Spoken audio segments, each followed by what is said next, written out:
Fala galera, aqui é o Marcos Eduardo, sejam bem-vindos ao canal Dinheiro, seu canal favorito sobre mercado financeiro. E pessoal, o primeiro link que estará na descrição será referente ao robô de operações que eu utilizo. Então caso você queira conhecer, ver os resultados, como funciona, quanto custa, quanto lucra, dá uma olhada aí nesse primeiro link. Bom pessoal, o objetivo dessa nossa conversa de hoje aqui é falar a respeito do motivo que faz o Bitcoin e as criptomoedas num contexto geral valorizarem. Por que que a gente viu essas movimentações tão fortes? Ainda que a gente tenha correção quando a gente pega um histórico todo, o que está fazendo o Bitcoin ir tão longe assim?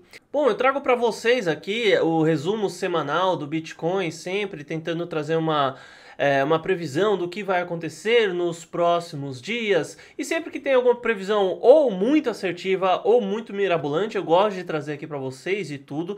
E eu confesso que, diante de tudo que eu observei, ainda assim eu continuo acreditando que o universo das criptomoedas esse mercado é um mercado de alta e não tem como dizer algo diferente disso. É só você abrir o gráfico e pegar o histórico desde o princípio do Bitcoin, vamos pegar de 2012, 2013, para ser mais consistente, 2015 até agora, e você vê como o Bitcoin tem se comportado e como ele empurrou as outras criptomoedas.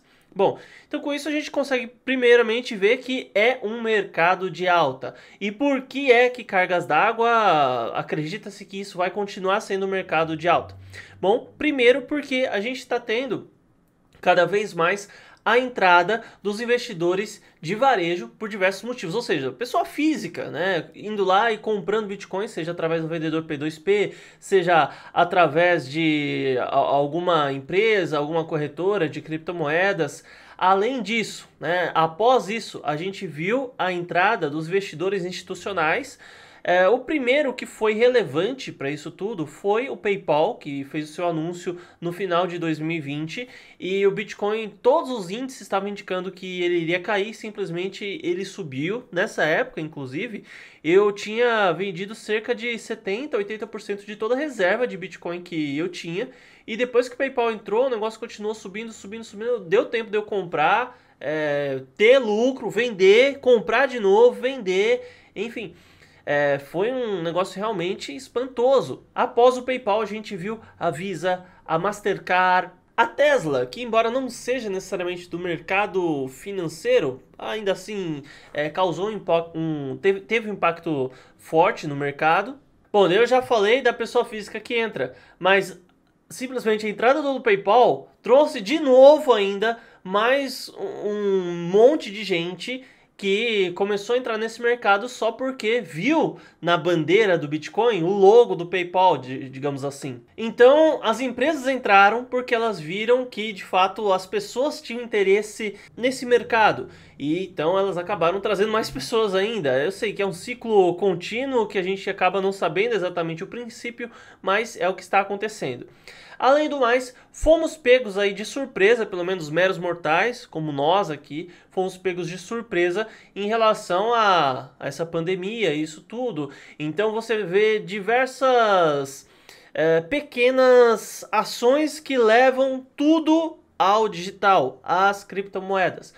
Então tá tendo esse negócio, esse mal aí no mundo todo, não vamos usar dinheiro físico, vamos partir para o digital. Muita gente fala, ok, cartão de crédito, mas ainda assim a gente vê que as criptomoedas, elas já nasceram no universo digital e não vão fazer o caminho inverso. O dinheiro físico, sim, ele vai fazer o caminho da entrada do universo digital, mas o que já nasceu no digital, ele não vai fazer o caminho inverso e ir para o mercado físico.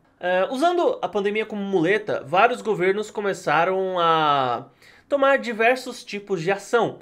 Você vê aqui no Brasil mesmo, mais especificamente São Paulo, onde eu moro, no começo, principalmente, a gente teve muitos e muitos e muitos protestos solicitando o impeachment do Dória e não se sabe bem o motivo, mas a mídia optou por não noticiar tais protestos.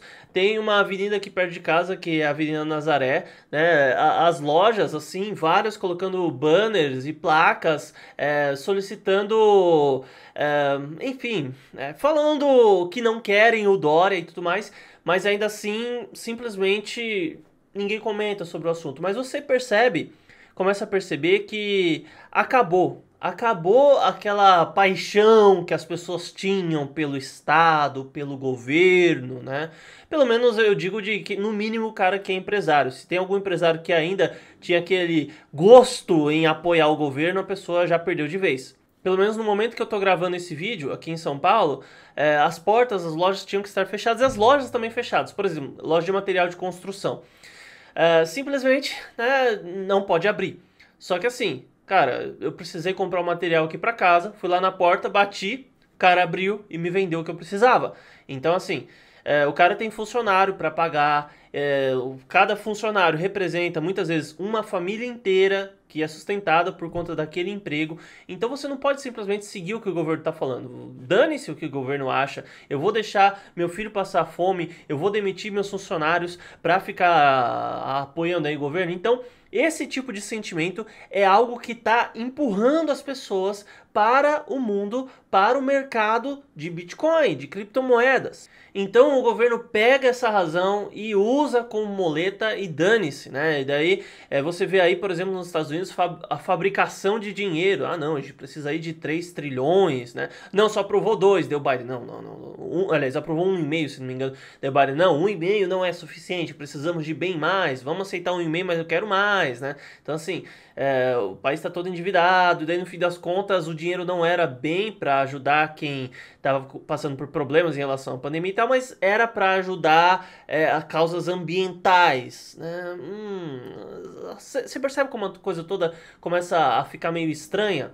Então, essa descrença em torno do governo, que eu vejo como algo muito positivo, é algo que está levando as pessoas, consequentemente, até as criptomoedas. Porque justamente o governo é o poder centralizado. Ele deveria ser a representação daquilo que é interesse da população que elegeu os caras que estão no governo. Mas você pega, por exemplo, o caso do Dória, né?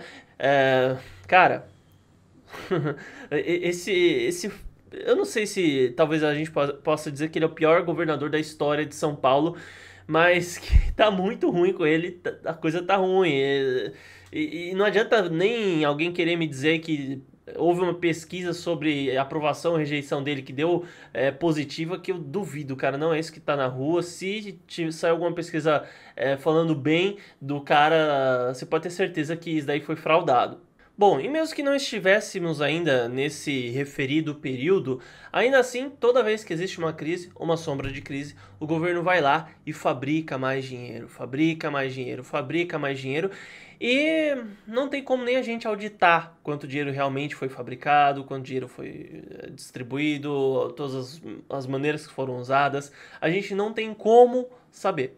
Já quando a gente olha para o Bitcoin, por exemplo, existe um supply definido, existe uma quantidade definida de quantos bitcoins existirão no mundo e qual o período para isso, e tudo programado e de maneira transparente, e que qualquer um pode auditar. Todo mundo pode pegar um código de carteira e ir lá no, sei lá, no blockchain.info, cola lá e você vai ver tudo que aquela carteira já recebeu, de onde é que veio aquele dinheiro, de onde é que veio das carteiras anteriores antes de chegar naquela carteira, para onde que aquela carteira mandou dinheiro, daí, cara, tá tudo transparente, é tudo ali na cara. Mesmo diante do esforço de tantos governos querendo fazer pressão fiscal em cima de quem usa criptomoedas, aqui no Brasil, por exemplo, eu sinceramente não sei da onde é que as pessoas tiram ânimo para continuar trabalhando com as criptomoedas, porque assim, agora deu uma melhorada no sentido de assim, eu tava com a lama até o pescoço, agora eu tô com a lama até o ombro, né? Mas para vocês terem ideia, chegou um momento que a Receita Federal, a cada R$ 5, R$ 1, 50 centavos, se você tivesse em Bitcoin, você já tinha que fazer a sua declaração, né? Agora a coisa está um pouquinho diferente, mas ainda assim está um negócio meio absurdo. Quando você trabalha com quantidades idênticas de outros ativos que não sejam criptoativos, você não precisa fazer declaração desse jeito. Não tem toda essa rigidez assim de tratativa. Mas a Receita está tão em cima que começa a não fazer mais sentido a forma como eles agem. E as pessoas estão começando a cagar para a Receita. Dane-se. Eles vão fazer o quê? Vão sair prendendo todo mundo? Eles vão sair pegando peixe grande aí, os caras dos milhões, bilhões, zilhões, sei lá. mas não tem como eles prender todo mundo. Simplesmente não tem. Vai confiscar os bens, vai confiscar a casa, carro de todo mundo? Simplesmente não tem. Muita gente está entrando nesse universo e a coisa tende mais a crescer. Cada vez mais e mais e mais. E esse é um mercado de alta. Eu particularmente preciso de criptomoedas, né? Como eu estou imerso nesse mercado, eu vivo.